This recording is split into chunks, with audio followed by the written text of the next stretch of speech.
SEO this week, everyone. Welcome to another episode of SEO this week. We're going to talk about topical maps, answer SEO questions. I don't know, even maybe look at a couple news articles. So, with that, let's get to it.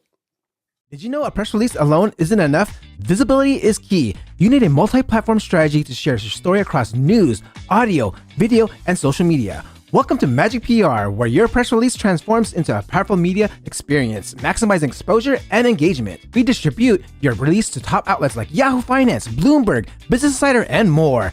Plus, your release is SEO optimized, ensuring better search rankings. But we don't stop there. We turn your press release into a podcast, distributing it across 25 platforms like Spotify, Apple Podcasts, and SoundCloud. Then, we create a social media content for Facebook, X, and Instagram, and even transform your story into a video press release for YouTube and top media sites. Video drives over 80% of higher engagement, and short-form content is king. We make viral videos for your YouTube Shorts, Instagram Reels, and more. At Magic PR, we don't just publish, we amplify. Get your press release seen, heard, and shared everywhere. Visit magicpr.com today and take your brand to the next level. Back to you, Clint. All right, so the first article we're talk about is Google Merchant Center using AI-generated summaries. And really what this is a performance. So inside your Google Merchant Center's access, it'll give you some tips. I would be very, very careful in looking at or taking these and going, oh, this gospel, Google said I need to do X because these are AI generated. So they have generative large language models giving you SEO advice based off of their data sets. Kind of if this, then that. Philosophy in regards to making changes to your accounts and your optimizations, etc. The example here, project titles highlighting important details. I mean, that makes a lot of sense. It really does. So you would probably follow that. Just again, take everything with a grain of salt, look at it and analyze it a little bit better versus relying on generative large language models, keyword being generative, for your SEO advice. Next is an article by Sitebulb. Hold on. Improving crawling, indexing with no index robots TXT in the rel attributes. So these are the rel attributes most commonly used: rel canonical and rel no follow. And rel no follow is more of a suggestion that was used by SEOs to shape link juice. I hate the term link juice, but it's to essentially say I'm linking out to them, don't follow this link. Ergo, don't give them credit for my backlink. And no follow doesn't work that way anymore.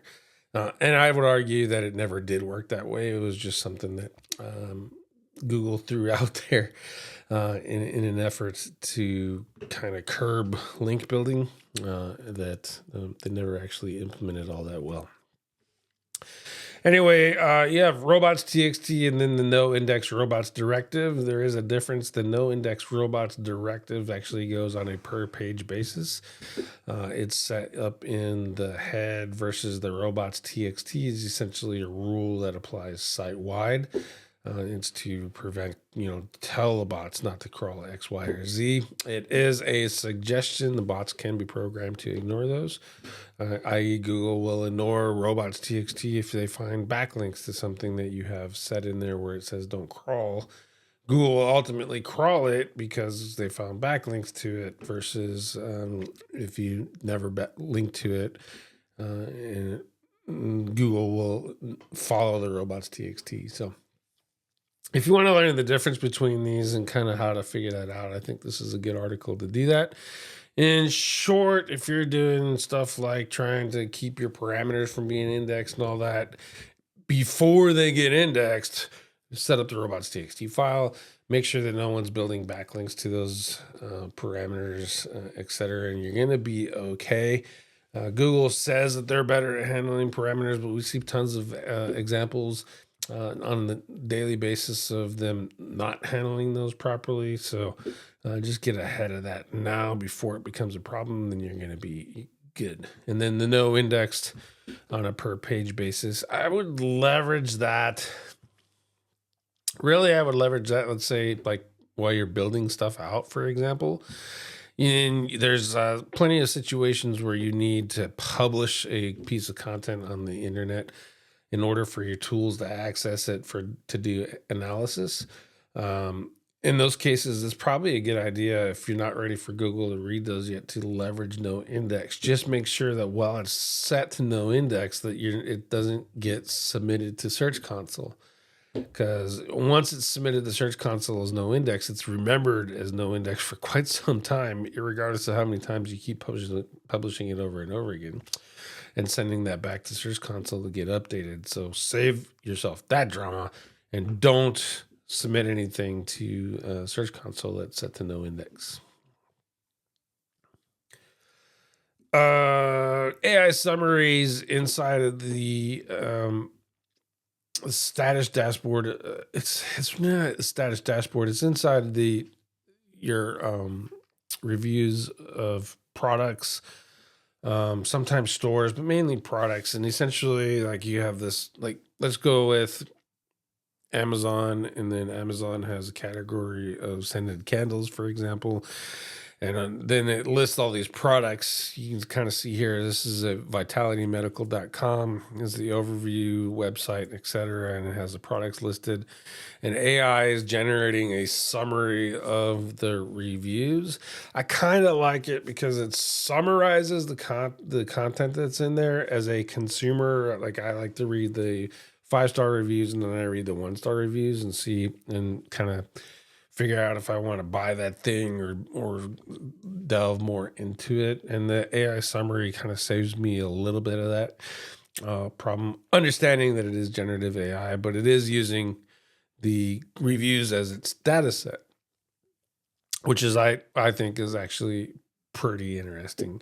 And you could probably use something like that on your website too, as part of your displays when you're displaying your reviews. Just kind of put the summary in here. Summary, figure out a way to use that summary or a screenshot of that summary on your from all your reviews from other locations, if possible. Use Harpa or something like that to summarize all your reviews, and that will enhance the validity of the reviews that you got. Especially if you're someone like me, I have all 5-star reviews. Most of the people that reviewed are like, watch this show or this the podcast, or have helped in consulting, or while speaking at conferences, and so naturally I get 5-star reviews, unless I just totally suck. But I asked for them, and the people that cared enough gave me 5-star reviews, so I have all 5-star reviews. That kind of, from a buyer's perspective, I would argue that, like, nobody's perfect. So how does this guy have all 5-star reviews? And so an AI summary will kind of fix that up a little bit to bring a little bit of context to why I have all 5-star reviews. So hopefully I think that's a good use of AI, better than AIO reviews, in my opinion. Google Ads, AI images can now create people in faces. I thought all of them could, but they have a tool. If you're generating and creating your ads, you can now use generative AI inside of the Google Ads. I would argue this is probably more for display ads than anything else. So I think that's handy, especially if it's going to be free to use. I haven't messed with them, so I can't say if it's like, are they charging you money? Probably, I would guess no. With the amount of money they make from your click-through rates and your cost per clicks, the least they can do is give you some free AI images. So that's pretty interesting. The black hat in me says go open an ads account, and if you want free AI images for your content, go in there and have this thing make it for you for free versus paying for a Midjourney or Ideogram or whatever. But I would probably guess there's very little editing ability, etc. in these, so you'd have to download them and upload them and all that madness, and it may not necessarily be worth it. But if you're into Google Ads, or you're learning about Google Ads, or you're thinking about Google Ads, there you go. You can make images inside of your Google Ads account in the studio, in particular for the display ads, which is, I think, is good. SEO ROI is more about than just revenue. I mean, I'm probably one of the first people that will tell or have said out loud that I am not here as an SEO to generate you leads and sales. It's not my job. And then inevitably, all the people are like, oh, SEO is not about rankings. It's about leads and sales. And if you say that, you're wrong. Well, here you go. Fuck out. We'll say it one more time.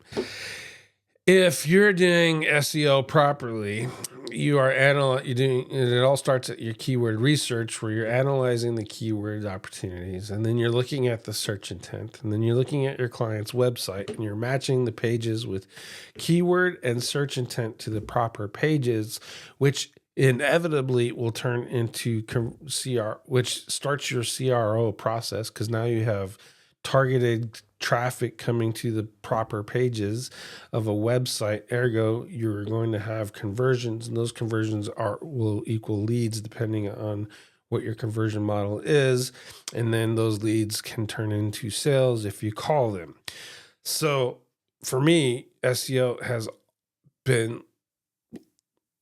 is not about revenue generation, because I know that I don't control what you do with those leads. If you get them, I'm not your sales trainer. I'm not your business coach, etc. I am your SEO, and it's my job to rank your website. So you look at somebody like Eli saying not the exact same thing in the way that I said it, but pretty much. It's understanding that SEO does take some time, and there's plenty of people out there that say it. SEO takes time, and then they'll get on the phone with some local business and I'm going to guarantee you more leads and sales, and inevitably what happens is you don't get more leads and sales. It's because they don't do the things properly. They're like, oh, I'm just going to I'll create a topical map, and I'll have AI write a whole bunch of content, and then they'll talk crap about how links. I still see it to this day. Oh, links are not natural. You have to build links. But if I do good content, you're going to get good links. It's not true. You have to promote your content. And in the digital space, and in particular in SEO, promotion equals link building. Whether you're doing it through creating SoundCloud versions, podcast versions of your store, that promotion results somewhere in that promotion platform. You have to create a link to it, and you're going to get traffic through that link, and it's going to go to your website, and that website is going to convert to visitors. So more engagement. So you want to improve the conversion rate of the user experience. That is something the SEO can do. More revenue equals more traffic via more engagement equals more money in your pocket. 100% true. And it all starts with the SEO doing proper keyword research. Mapping a keyword to the search intent in the proper page of a website. And if you don't do any of those, regardless of how much traffic you make, well, not irregardless, you can get enough traffic and eventually you're going to convert some of it. If you got 1 million visitors a day, somebody's going to convert, right? So think about it that way. Enterprise value, that's branding, fundraising. It's also branding. If you ever run a fundraising campaign, I used to do PPC for fundraising for a company, few charities. You always got to be on it, 100% always on it, getting logos, getting out there, any possible thing that someone could search for in regard to that cause. Political capital, these are all brand awareness. I think brand awareness out of all of these things is probably the best. Political capital is really just about if you're a corporate or you're on a in-house team or whatever, you got to play the politics of the thing and just how it works. But branding is really the best thing. And again, here, SEO is about visibility, not rankings. And that's 100% correct as well. Although you will be more visible if you rank higher. So it's not a, it's not a, what is the word that I'm looking for? The definitive statement. It's more, it's more fancy SEO mumbo jumbo. But visibility is, SEO is about visibility, not rankings, but you get the visibility by the rankings, right? So brand awareness is actually using your content process to anticipate what a searcher might look for in the future and creating a piece of content and planning now with your rankings to be there later when they need it. And the more you can do that, the more you can anticipate the problems related to your product that potentially could fix those problems, and do that with content marketing. You're pre-positioned so that, let's say, I'm looking at soy candles and I want to know the negative effects of the health effects of soy candles. I would write an article, and I sell coconut candles on my website. I would anticipate that eventually someone's going to hear that maybe soy candles are bad. And then, so I'll write a piece of content that says why I think soy candles are bad and why I think coconut oil candles are much better for you and the environment, for example, and create that content in the hopes that in the future, that person that just realized soy candles might be bad is going to search for it. That's SEO. And I'm going to do that with keywords research. I'll do some keyword research to think of some search strings, some keywords that they might search for. I'll look at the traffic volume, and then I'll look at the landing pages available on my website. And if I don't have one, then I'll make a new landing page for that website. Landing page being a blog post, a product or a category or whatever. Landing page in this context is everything. It's just not a sales page or a lead gen page. And then having those types of pieces available as much as possible creates brand awareness. Social media, video, podcasting, ads, display ads, all of that creates brand awareness and works together with your SEO campaign, which is why SEO ROI is more than just revenue.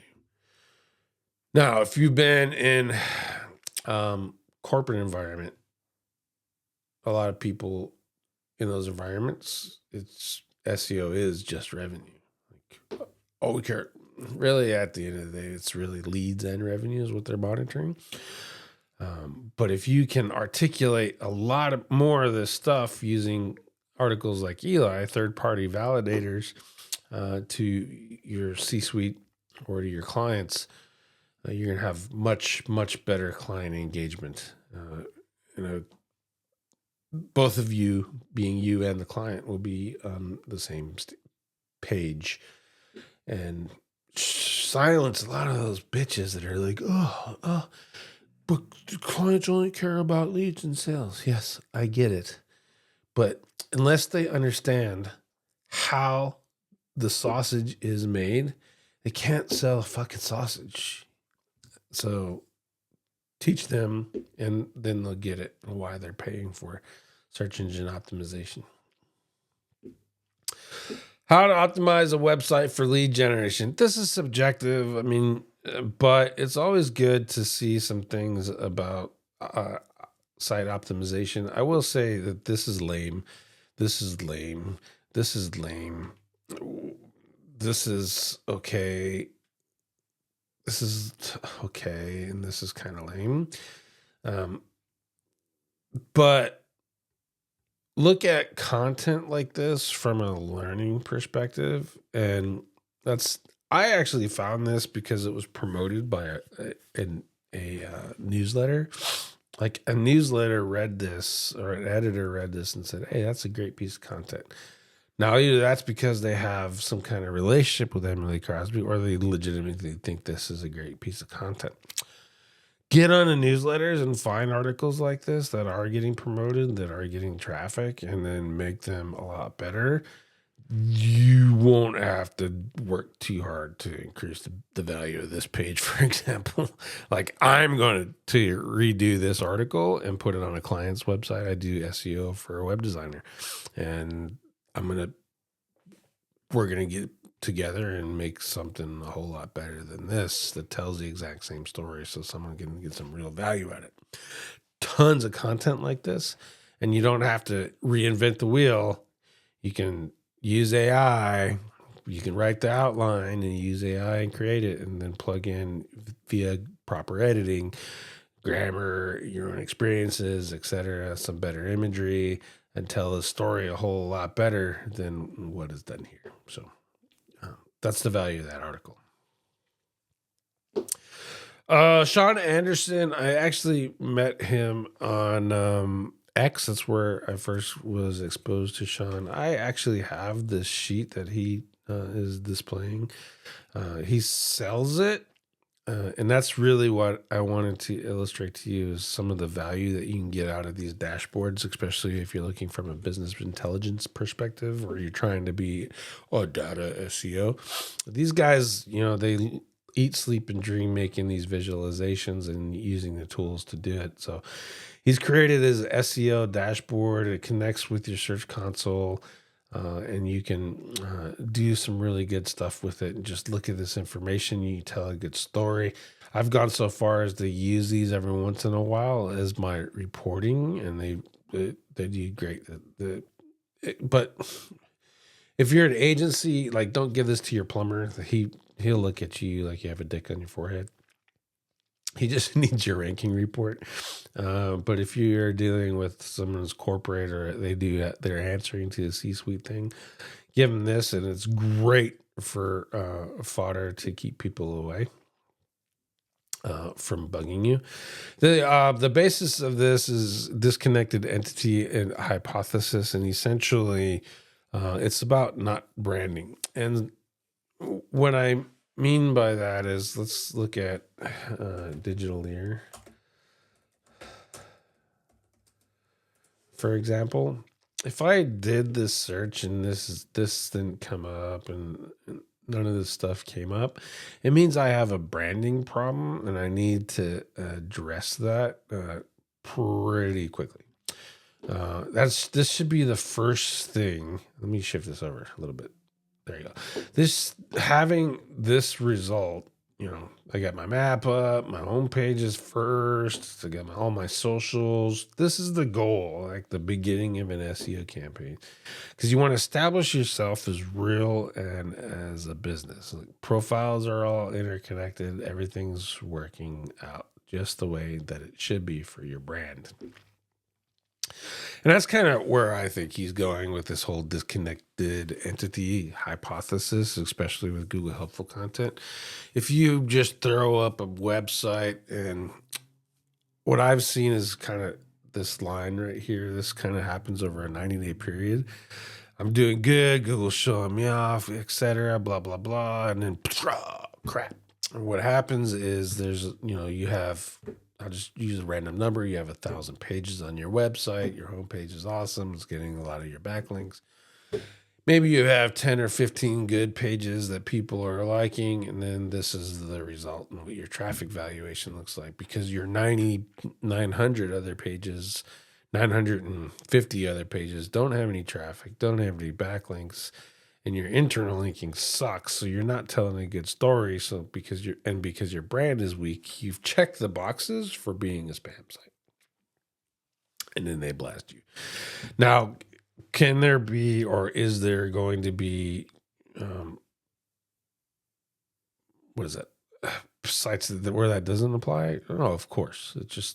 But for the most part, that's kind of what I've seen Helpful Content hit. And that's the site score that John Mueller alluded to when Helpful Content first came out. No one ever talked about it very much since, but I think that site score does exist. And to me, applying common sense, if you don't link to you, no one else links to you, and you're not getting any traffic, why should we index you? And then if a majority of your pages fall into those conditions, then why should we rank any of your website? That's how we kind of, to me, it's even better than backlinks. Well, it is ease of backlinks, but in regards to indexing, why waste all this money analyzing? Is this page, how old is this page? Over 90 days? Okay. If this page is over 90 days, does it have any external backlinks? No. Bad. Does it have internal linking? No. Bad. Then drop its rankings or de-index it. How much of the website is like this? Or I haven't been exposed to this website. They have 100 pages, 99 of them have no backlinks, and the internal linking is crap. Ergo, let's just not show anything on this site anymore. That's really I think a real viable way for Google to be cleaning up the search results and reducing money. So find out Sean, get a copy of this thing if you can. I'm pretty sure he's selling it. It's right here, I think. Let me check. Yep, right here. And you can see this data a lot better. Ahrefs blog, how to analyze sudden drop in traffic with a template. This is really a reporting document. Like if you see stuff like this, I think a lot of us are seeing things like this. It's just kind of happening.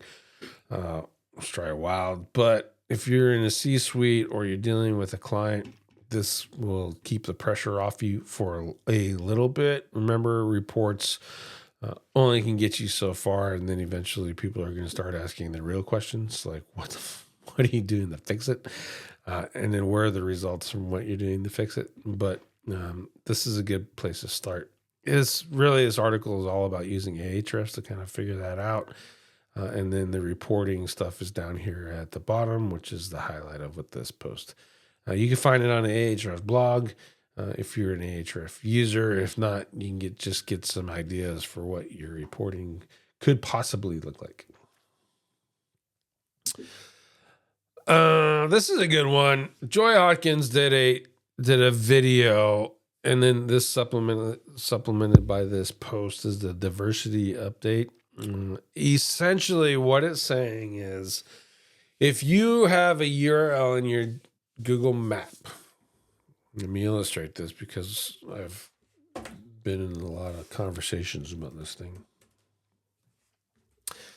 So your Google map is here, and this website, like this one, is set to my homepage. My homepage won't show up in the rankings, and you can see the Phoenix page shows up down here. Under what Joy is seeing with her clients, if these two are the same, this organic ranking goes away.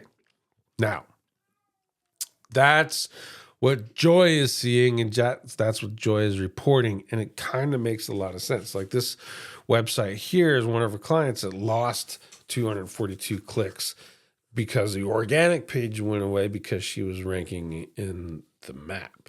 And her example is for near me for one particular page.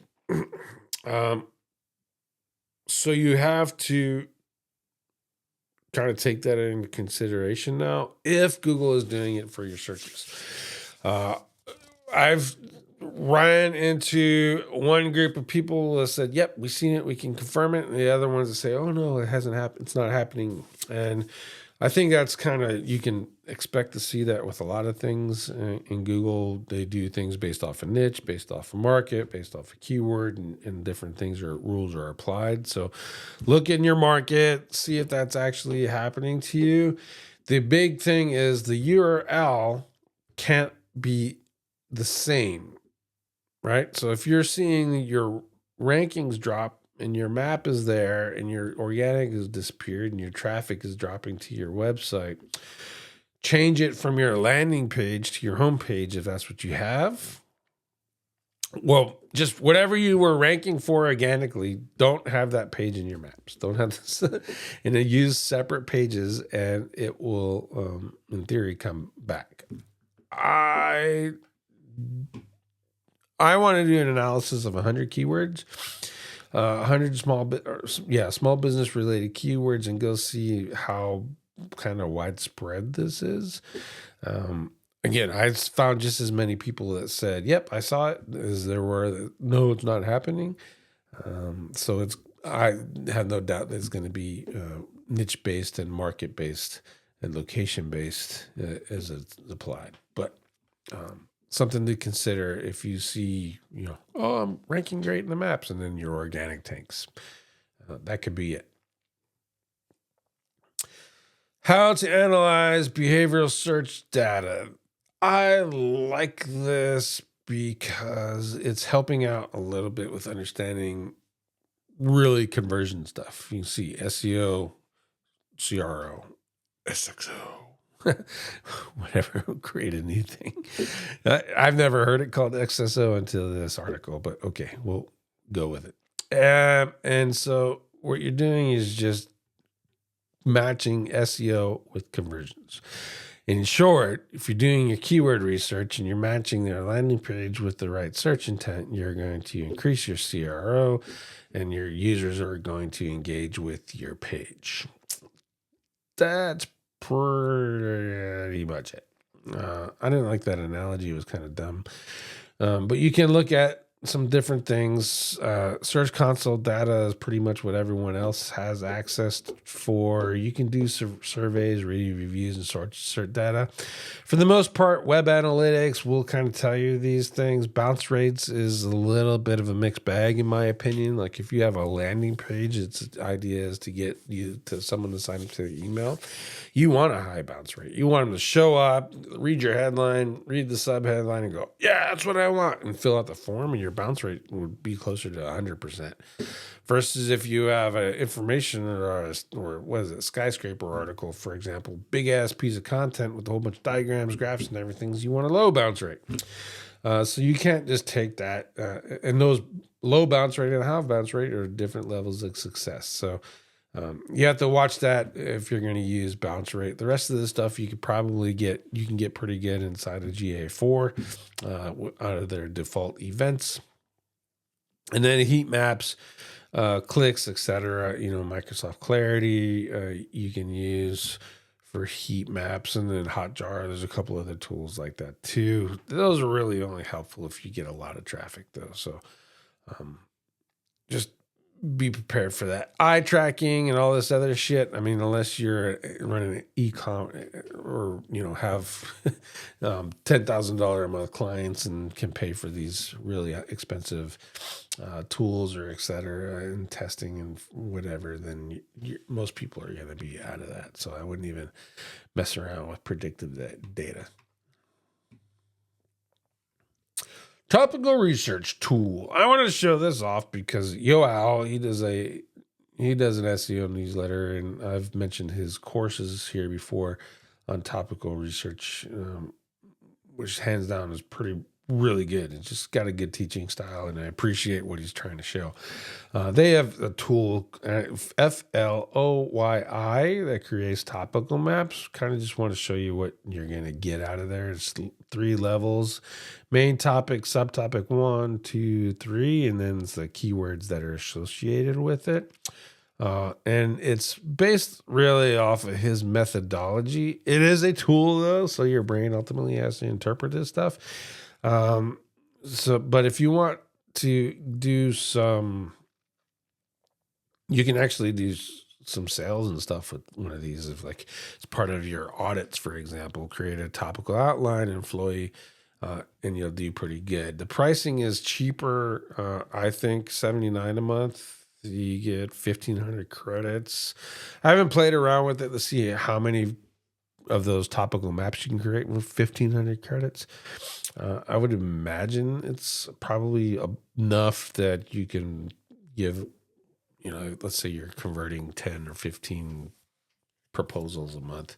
This would be pretty good to use for that compared to something like Content Sprout, where they're topical maps. That thing, it was really expensive for what I was using it for, and the topical maps were all in Excel.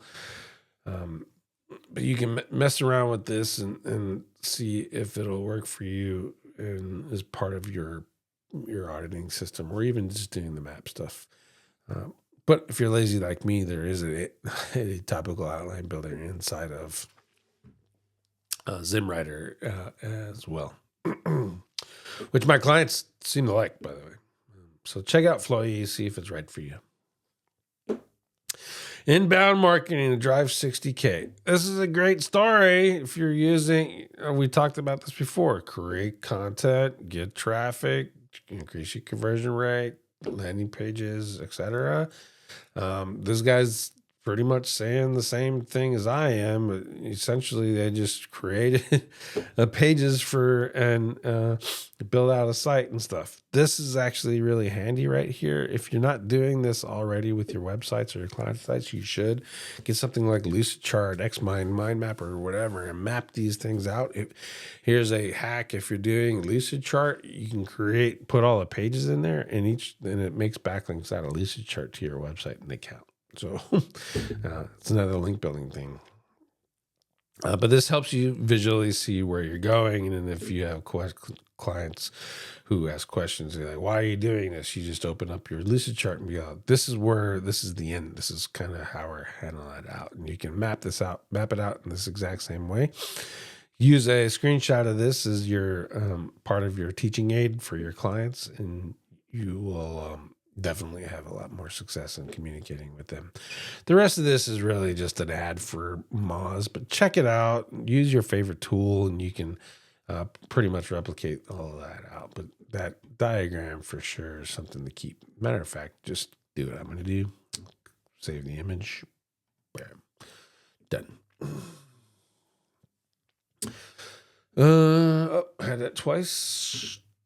Paywalls. This is written by Dan Kennedy. Nope, not Dan Kennedy, but the name recognition is pretty cool. That's why I clicked on it. But it's more for journalists, but at the end of the day, it's talking about paywalls.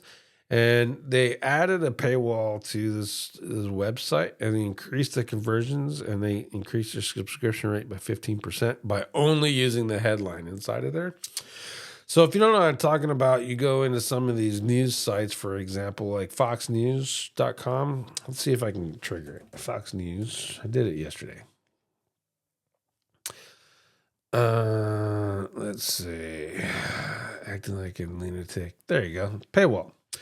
They say if you just have the headline, it'll increase that. And I think, honestly, that Fox is kind of taking that road. They have this summary right here, a little bit to add to it, but it makes a whole lot of sense. So if you're going to create a website where you're using a paywall, which a lot of people are these days because they want to essentially generate their list in their own set of users, then try that out. Just use the headline in your paywall, and you will.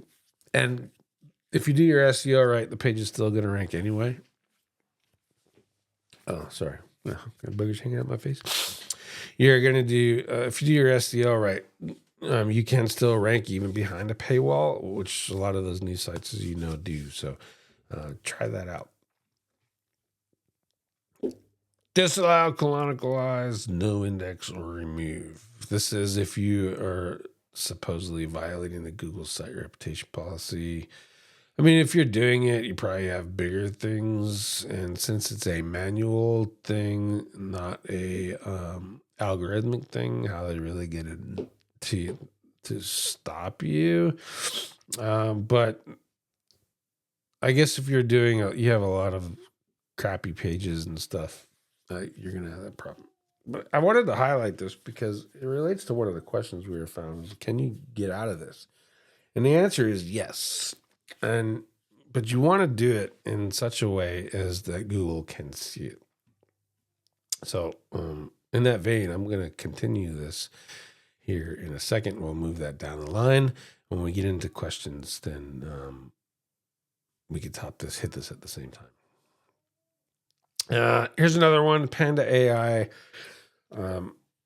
Natural language questions and the fast insights. So if you're many of you may or may not know, I have a master's degree in business intelligence too, and we use stuff like Tableau or Power BI to illustrate our story. And I've always wanted to find something that I could do with AI a little bit better, especially considering there's all these data sources out there, and then you want to ask questions and then get a pretty little picture, see how it looks. And that's where Panda AI comes in. Find some data, find a table or whatever, like this table right here. And then you just go in and look at the table and go, oh, these have these 3 points, and then ask the AI and it'll create that visualization for you.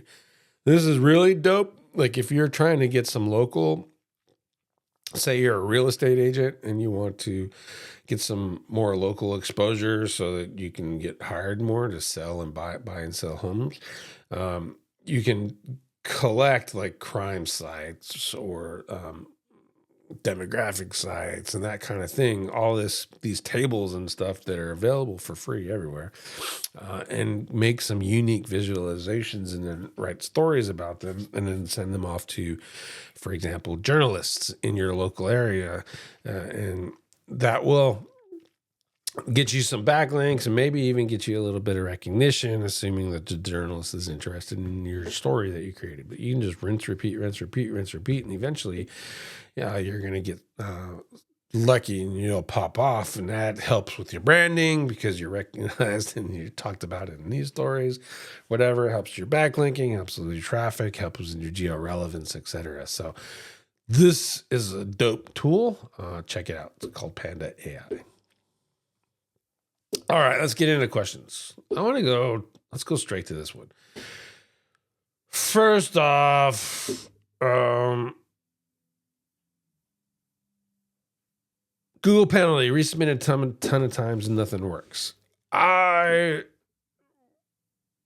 regards to this particular questionnaire, I actually started getting engaged in this conversation, but I was getting a headache. He claims that he got the penalty. It's a manual penalty for thin content, which screams to me, I wrote a whole bunch of web pages with AI and it was crap. Or it can legit be thin content. Who knows? These guys don't share their websites, which is probably smart. And I asked if I could see if you can share the reconsideration requests, because he says resubmitted a ton of times and nothing works. I have done plenty of penalty recoveries, and I can tell you that resubmitting tons of times means that you're not reading the replies that you got back for them, and you're not actively trying to do something to fix it. So that's where this article comes in, because as you can see, they were actively got to recover from the penalty that they got down, up, right? Because they did the changes and they did something. When you do these resubmits, if you've never gotten one of these penalties before, the team that answers these does send you examples. Like if you have thin content, they're going to send you like a couple of URLs and here's examples of thin content on your page. And you can look at it and go, oh, and they don't tell you exactly this is thin content because you only used X amount of words, or this is thin content because they think it's written by AI. They say these are the pages. You are required to kind of figure that out all by yourself. Once you figure out all that by yourself, you can do the stuff here that Glenn is talking about. And if you just did that and you sent back a reconsideration request, and I fixed this, and in regards to this guy, he deleted articles and rewrote new articles and etc. And if you don't articulate that in the same way that Glenn articulated this post right here, your reconsideration request is not going to be approved. And you can keep doing it until you're blue in the face. I fixed it. And they'll just, nope. You have to give them something to read. So And I don't necessarily, like, he rewrote his entire website according, just listening to what he said. I think he rewrote his entire website. But you don't have to do all that madness. You can follow some of this, and you disallow, you can canonicalize, you can no index, or you can remove it, make those decisions. Especially if they're sponsored posts, I would just set them to no index. There's plenty of press release sites that have no index stuff too. And we know that Google will index them anyway, or certainly crawl them if you have backlinks to them. So there is some value to have no index pages on websites. You can find it. And just because it's no index inside of Google doesn't mean that, you're not going to use it from Pinterest promotion or Facebook promotion, et cetera, et cetera. So there is opportunity to get traffic from other sources, from no index pages, and you could still sell your existing recurring traffic to your advertisers in the form of blog posts and other content and be just fine out of the wind. So look at this post, look how it's written, and then that's how you would write your reconsideration request, and you can get past these penalties and then penalties and all that other stuff. So, and then Sergeant General's warning, if you're coming in here, like, this guy came in and started talking shit about, and then saying that there is no thin penalty content. And then they showed him a screenshot that there actually was a thin penalty content. And he's like, oh, well, that's the site. The page is not the site. So, I mean, if you're going to come inside here and make an ass out of yourself, I guess it is best for you to be anonymous. Just throwing it out there. They're anonymous. Don't take your advice from SEOs, but take your advice from Glenn. He's doing pretty good. I don't need that. I'm going to say that for last because it's fun. H titles helps. Essentially, he was asking if I'm using an H2, can I just go straight to an H6? And the answer is yes. H tags are styling. But Google does use them in order to reduce the amount of crawl to hopefully determine what a page is about without trying to analyze everything. So if they understand everything in the head, let's say they search your head, they read your schema, assuming you have it, and the bot still doesn't have enough to check the box to say what your page is about. It's going to read your H tags and go, what is this relevant about? And if it gathers enough there, it'll stop, and then it'll analyze your content and read the entities and see if they can use the entity association to figure out what your page is about, because Google can't read. So if you have unrelated headings, then you're going to have a problem. Let me see if we can find a site that illustrates that, or a page. I'll use Glenn's. We'll open this up and we'll look at the headings. And from a ranking perspective, these headings are pretty crap. So latest blog post, web stories, archives, it has nothing to do with actually this page. And it only has one H1. So that's it. That's all he's got. One H1 to tell Google what this thing is about. So I would argue it probably wouldn't rank very well, though I'd also argue that Glenn's not writing this content for SEO purposes. He's writing it for social media and brand awareness, etc. He's hoping it spread out more through that than ranking. Would it rank for something? Probably. Can we check that out? Probably. Let's see what it ranks for, if it ranks for anything. According to SEMrush, we don't know.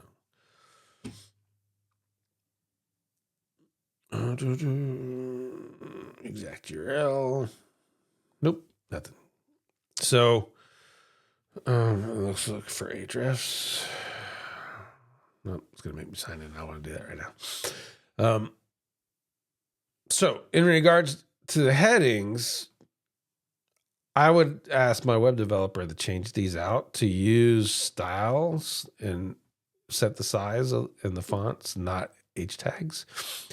I know why they use H tags, because it's easier to maintain the same styles and web and fonts across the website when you're using H tags. But if these are all off, and let's say he just wanted to rank for how to properly block content,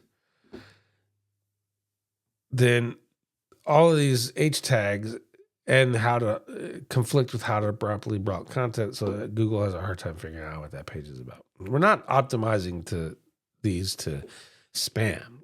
If he only wants one H1 tag, have just one H1 tag. I'm just saying get rid of these so you remove the confusion that Google has. You don't necessarily have to have those in order 1, 2, 4, 7 if you want to. It's totally up to you. And you can use multiple H1s, totally up to you, as long as everything is relevant to the topic of the page. And then you'll be good. So there are people in here saying that you have to use them in order. Totally not true. It's cleaner, it's easier, it's better for writers if you put it in outline format, and H1s, H2s, H3s are conducive to outline formats, but you don't have to do it from an SEO perspective. And you can have more than one H1. Updating citations. So one thing, using Yext, it's kind of expensive if you're in a local business. So I would find a Yext reseller. They have more users, and there go, because they have more users, they can offer to it cheaper, and they manage it, do all the inputs and all that other stuff, and you don't have to worry about it. But if you are going to use Yext, just know that there is a cheaper way to do it. The other thing is Yext does not delete your stuff when you cancel. There is a couple of different levels with Yext. Essentially, level 1 is just access to your citations, and you can edit them, and then they do what's called a overlay of their on their supporting sites, right? But the basic stuff gets sent to those websites, especially if it's not there. You can update a basic citation page. You can get your stuff inputted into that directory with Yext, etc. And then the overlay takes care of all the advanced stuff, videos, products, descriptions. There's a whole bunch of other things you can do with the upgraded version of Yext. It costs a little bit more money, but it's totally worth it, especially if you want to do some more marketing. But once you cancel, no, your listings don't disappear. The only thing that disappears is that overlay where all that advanced stuff was. You get the basic stuff that stays.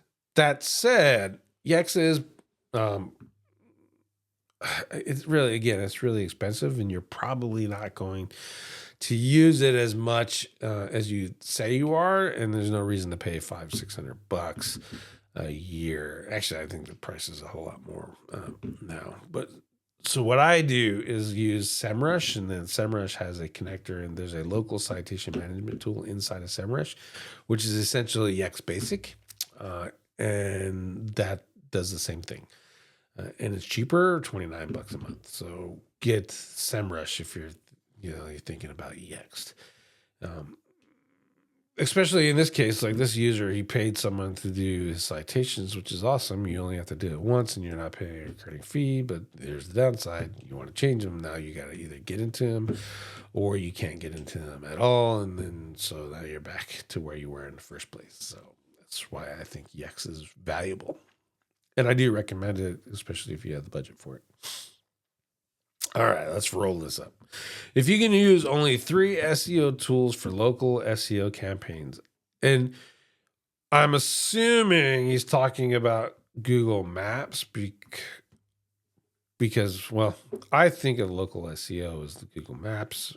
Well, local SEO is the organic, and then Maps is Maps, right? That's kind of how I think of the term local SEO. So let's pretend that we're talking about local SEO organic. I would use Correlite. Correlite will do all the initial analysis. It's essentially a middle version between Quora and Pop in regards to analysis of organic listings. It does only on-page. Local SEO is mainly on-page work. You got to get some backlinks for plenty of markets in there and niches. But for the most part, a lot of it is on-page driven. So I would use Correlite. I would have SEMrush because I can do my keyword research and I can do my local management there, etc. And then I would use SEO Neo to help build the minimal amount of referring domains that I need, and typically in a local SEO campaign. I'm done. That's the end of it. So there's my 3 tools. Hope that was helpful to you. If you want, in the comments below, leave your 3 tools, 3 tools that you would use for ranking in organic, in local SEO as organic versus Google Maps rankings. That's just my definitions. Could be different from yours, but let's, for the sake of this conversation, leave those in the comments below, and I'll see you next time on SEO This Week.